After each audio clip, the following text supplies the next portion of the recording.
తీరని కోరిక. రచన పెంటకోట సోమినాయుడు. చందమామ కథ. ధర్మపురి అనే గ్రామంలో సోమసుందరం అనే గృహస్థు ఉండేవాడు. అతడికి గ్రామంలో ఒక కిరాణా కొట్టు ఉన్నది. దైవభక్తి, పేదసాదల పట్ల ఆదరణ కలవాడు. అతడి భార్య కామేశ్వరి, భర్తకు తగిన ఇల్లాలు. ఒకనాటి మిట్ట మధ్యాహ్నం వేళ సోమసుందరం ఇంటి ముందు కృపానందుడనే సన్యాసి నిలబడి, నాయనా, ఈ పూటకు మీ ఆతిథ్యం ఇవ్వగలరా అని అడిగాడు. సన్యాసి కేసి తేరిపార చూసిన సోమసుందరానికి ఆయన ముఖంలో గొప్ప తేజస్సు కనపడింది. వెంటనే అతడు సన్యాసిని ఇంట్లోకి తీసుకుపోయి మంచి భోజనం పెట్టాడు. భోజనం అయ్యాక సన్యాసి సోమసుందరంతో, నాయనా, నీ ఆతిథ్యం నాకెంతో సంతోషం కలిగించింది. నీకు తీరని కోరిక ఏదైనా ఉంటే చెప్పు, ఆ కోరిక తీర్చడానికి ప్రయత్నిస్తాను అన్నాడు. సోమసుందరం వెంటనే ఏదో చెప్పబోయేసరికి సన్యాసి అతన్ని వారించి, ఆ కోరిక ఏదో నిదానంగా ఆలోచించి చెప్పు. తీరని కోరిక అంటే అది నీ ప్రయత్నం వల్ల సాధ్యపడనిదై ఉండాలి అన్నాడు. సోమసుందరం కొంచెంసేపు బాగా ఆలోచించి, స్వామి, ఎంతో కాలంగా కష్టపడి పనిచేస్తున్నాను. వ్యాపారంలో నాకు ఎదుగుబొదుగులు లేవు. ఒక రకమైన దారిద్ర్య బాధ నన్ను వదలడం లేదు.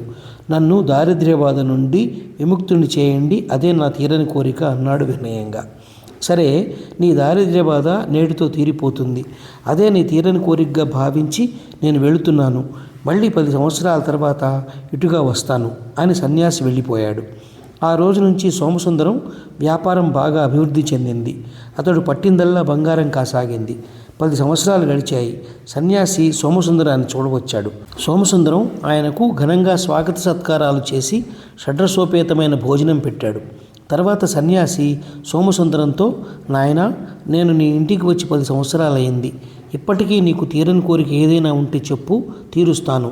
కానీ ఇక్కడ ఒక ముఖ్య విషయం మరిచిపోవద్దు. ఒక మనిషికి కేవలం ఒక్కసారి మాత్రమే కోరిక తీర్చగల శక్తి నాకున్నది.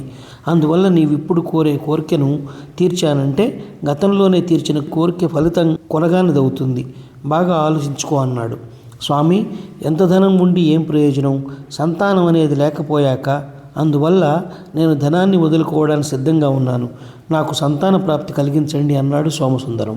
ఆ మాటలకు సన్యాసి చిన్నగా నవ్వి, చూడు నాయనా, నువ్వు ఎంతో కాలంగా వ్యాపారం చేస్తున్న అనుభవశాలివి కనుక దానిలోని మెలకువలు బాగా తెలిసిన వాడివై ఉండాలి. ఆ కారణంగా ధన సంపాదనకు మరెవరి సాయం నీకు అవసరం లేదు. ఎవడైనా అనాథ బాలుని తెచ్చి పెంచుకుంటే నీకు సంతానం లేదన్న బాధ తప్పుతుంది. కాబట్టి ఆ 2 కోరికలను నువ్వే సాధించుకోగలవు. ఆ సంగతి గుర్తుంచుకో అన్నాడు. సోమసుందరం కొద్దిసేపు మౌనంగా ఉండిపోయి తర్వాత, స్వామి, నా మీద దయతలిచి మీరే సెలవివ్వండి. నేను ఎలాంటి కోరిక కోరాలో అన్నాడు నెమ్మదిగా. ఎలాంటి కోరిక వల్ల నీకు జీవితం సంతృప్తికరంగా సాగిపోతుందో అలాంటి కోరిక కోరు అని సలహా ఇచ్చాడు సన్యాసి. ఈ సలహా వింటూనే సోమసుందరానికి తన అసంతృప్తికి కారణం అర్థమైంది. తన కోరిక ఒకటి నెరవేరగానే మనసులో మరొక కోరిక చోటు చేసుకుంటున్నది. దానితో పాటు జీవితం పట్ల అసంతృప్తి ఏర్పడుతున్నది. సోమసుందరం ఎంతో వినయంగా, స్వామి, ఇప్పటికీ నా కళ్ళు తెరుచుకున్నాయి. నాకు జీవితంలో తృప్తిని ప్రసాదించండి, అది చాలు. అప్పుడు నాకు ఇంకా ఏదో కావాలనే కోరిక ఉండదు అన్నాడు.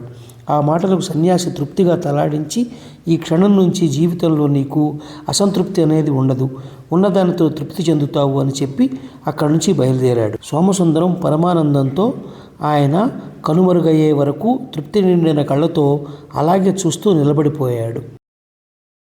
ఈ కథ నచ్చినట్లయితే షేర్, లైక్, సబ్స్క్రైబ్ చేసి పక్కనున్న గంట ఐకాన్ని కొట్టండి.